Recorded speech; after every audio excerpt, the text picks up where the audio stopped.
Hello students, welcome to my channel. So இந்த வீடியோவில் 10th standard English first mid term எக்ஸாமுக்கான question paper தான் பார்த்துக்கிட்டு இருக்கீங்க. உங்களுக்கு தெரியும் நினைக்கிறேன், சென்னை டிஸ்ட்ரிக்ட்லாம் பார்த்தீங்க அப்படின்னா ஃபஸ்ட் மிட் டர்ம் எக்ஸாமுக்கு பதிலாக மந்த்லி டெஸ்ட்னு நடத்துகிறாங்க.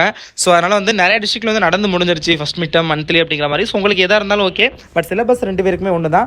ஸோ இப்போ நீங்கள் பார்த்துக்கிட்டு இருக்கிறது வந்து ஏதோ ஒரு டிஸ்ட்ரிக்ட்டில் நடந்த ஒரிஜினல் கொஸ்டின் பேப்பர் தான் பாருங்கள். 2024 நடந்த மந்த்லி டெஸ்ட்டு.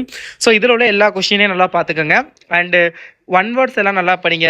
பேராகிராஃப் பொறுத்தவரை ஃபஸ்ட் யூனிட்லேருந்து கன்ஃபார்ம் வந்துடும். ஸோ அதனால் ஃபஸ்ட் யூனிட்டை நல்லா படிச்சுக்கோங்க. ஃபஸ்ட் யூனிட்டை மட்டும் படிங்க நான் சொல்லலை, ஃபஸ்ட் யூனிட்டை நல்லா படிச்சுக்கோங்க. உங்களால் இன்னொரு செகண்ட் யூனிட் பேராகிராஃபையும் படிக்க முடியும் அப்படின்னா சேர்த்து படிச்சுக்கோங்க. பட் டெஃபினெட்லி ஃபஸ்ட் யூனிட்லேருந்து வந்துடும். பட் நீங்கள் சேர்த்து படிச்சிட்டிங்கன்னா குவார்டர்லி எக்ஸாமுக்கு இன்னும் ஈஸியாக இருக்கும். அடுத்து ஒரே ஒரு யூனிட் படித்தா போதும். ஸோ அந்த மாதிரி இருக்கும். ஸோ அதனால் முடிஞ்ச அளவுக்கு சேர்த்து படிக்க பாருங்கள், 2 யூனிட்டாவது. அடுத்து இதில் உள்ள கொஷின்ஸை மட்டும் இல்லாமல் இது மாடலில் உள்ள கொஷின்ஸு, ரோட் மேப்பு எப்படி வேணாலும் கேட்கலாம். ரோட் மேப்பு எப்படி ரைட் பண்ணுறது, எப்படி கொடுத்தா எந்த மாதிரி இது பண்ணுறது, அதெல்லாம் கொஞ்சம் நல்லா கற்றுக்கங்க. சம்மரி நோட்ஸ் மேக்கிங் எப்படி எழுதுறது, பேராகிராஃப் எப்படி எழுதுனா ஃபுல் மார்க் கொடுப்பாங்க, அப்படிலாம் நான் வீடியோஸ் நிறையா போட்டிருக்கேன். உங்களுக்கு டவுட்னா நீங்கள் வந்து இப்போ மிட்டம் எக்ஸாம்னா நீங்கள் மிட்டம் வீடியோ தான் பார்க்கணும்னு கிடையாது.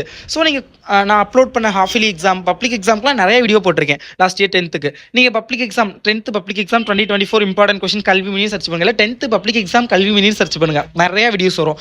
ஸோ அதில் உங்களுக்கு என்னென்ன டவுட்டோ அது எல்லாத்தையுமே அதில், ஏன்னா பப்ளிக் எக்ஸாமுங்கிறப்ப ரொம்ப கிளியராக சொல்லியிருப்பேன். ஸோ அதை பார்க்குறப்ப எப்படி நீங்கள் உங்களுக்கு எண்ட் ஆஃப் த டே உங்களுக்கு பப்ளிக் எக்ஸாமோடைய மார்க் தான் இம்பார்ட்டன்ட் அப்படிங்கிறப்ப நீங்கள் இப்போவே ஸ்டார்டிங் ஸ்டேஜில் இப்போலேருந்தே கற்றுக்கிட்டிங்கன்னா அது வந்து ப்ளஸ் தான். ஸோ அதனால் வந்து இப்போலேருந்தே படிங்க. இப்போ மிட் டர்ம் எக்ஸாம்னா மிட் டர்ம் வீடியோ தான் பார்க்கணும், குவார்டர்லினா குவார்டர்லி தான் பார்க்கணும், அப்படி கிடையாது. ஸ்டார்டிங்லேருந்தே நீங்கள் பப்ளிக் எக்ஸாம் வீடியோ பார்க்கலாம். பார்த்துட்டு ஸ்டார்டிங்லேருந்தே ஃபுல் போர்ஷன் அந்த ஒரு மைண்ட் செட்டோட படிங்க, ஒரு நல்ல மார்க் அச்சீவ் பண்ணலாம். ஸோ வீடியோக்கு மறக்காமல் லைக் பண்ணிவிட்டு சேனலுக்கு புதுசுனா சப்ஸ்கிரைப் பண்ணிக்கோங்க. தேங்க்யூ ஸோ மச் ஃபார் வாட்சிங் this video and keep support. Thanks student.